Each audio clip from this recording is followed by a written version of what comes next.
আমি আবারও আপনাদের মাঝে রান্নার রেসিপি নিয়ে এসেছি। সকলকে আসসালামু আলাইকুম। আশা করি সকলে ভালোই আছেন। আজকে আমি রান্না করব গরুর ভুঁড়ি দিয়ে আলু ভাজা। এই দেখেন, আমি ভুঁড়িটাকে ভালো করে কেটে বেছে ধুয়ে রেখে দিয়েছি সামান্য হলুদ দিয়ে। আর আমি এখানে কি কি মশলা নিয়েছি আপনাদেরকে অবশ্যই রান্নার সময় বলে দেব। আমি একটা কড়াইয়ের মধ্যে কেটে রাখা ধুয়ে রাখা আলুটা দিয়ে দিয়েছি। তাতে দিয়েছি স্বাদ মতো নুন, পরিমাণ মতো হলুদ, আর সাথে দিয়েছি আদা, রসুন, জিরে, গোলমরিচ বাটা। আর এখানে আমি দিয়ে দিলাম ভুঁড়িটা। এটাকে ভালো করে মিক্সড করে নেব। মিক্সড করা হয়ে গেছে। আমি এরই মধ্যে পরিমাণ মতো পানি দিয়ে দেব সিদ্ধ হওয়ার জন্য। এবার এটাকে আমি ঢেকে দেব। আমি চুলাতে আঁচ দিয়ে দিয়েছি। দেখেন, আমি কড়াইটা বসিয়ে দিয়েছি। এবার সিদ্ধর জন্য দেখতে হবে।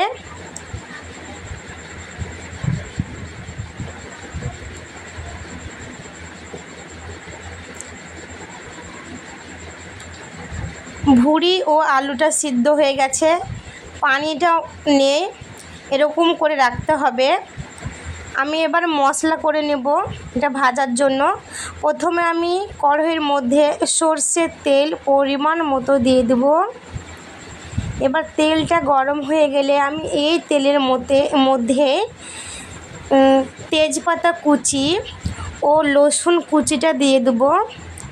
এটা গরম হয়ে গেলে আমি কেটে রাখা পেঁয়াজ কুচিটাও দিয়ে দেব। আপনারা ভিডিওটা কেউ টান দিবেন না, প্রথম থেকে লাস্ট অবধি অবশ্যই দেখবেন আমি কি করে রান্নাটা করছি কিংবা কি কি মশলাতে আমি ইউজ করছি।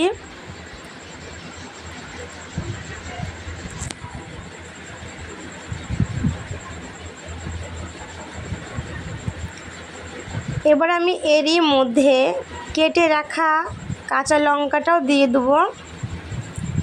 এবার এটাকে আমি ভালো করে উল্টে পাল্টে ভেজে নেব।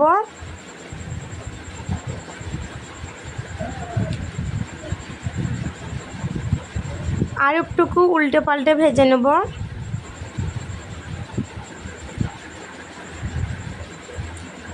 ভাজা হয়ে গেছে।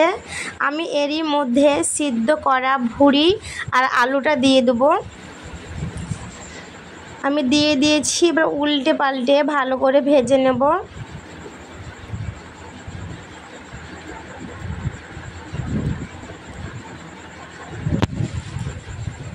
আমি এবার এরই মধ্যে দিয়ে দেব ভেজে রাখা গুঁড়ো মশলাটা, যেটা হচ্ছে জিরে, ধনে, গোলমরিচ পরিমাণ মতো দিয়ে দিয়েছি।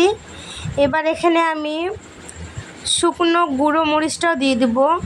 আপনারা যে যেরকম ঝাল খাবেন সেরকমই দিবেন। এবার এটাকে আমি ভালো করে উল্টে পাল্টে ভেজে নেব।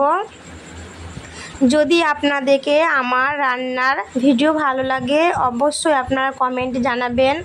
সাবস্ক্রাইব করতে ভুলবেন না। আমি ভিডিওটা অনেক কষ্ট করে বানাই, যেহেতু আমি এক হাতে রান্না করি, এক হাতে ভিডিও করি। দেখেন রান্নাটা কত সুন্দর হয়েছে। এবার আমি এরই মধ্যে দিয়ে দিব গুঁড়ো করা এলাচ, কাঠ মশলা ও লং।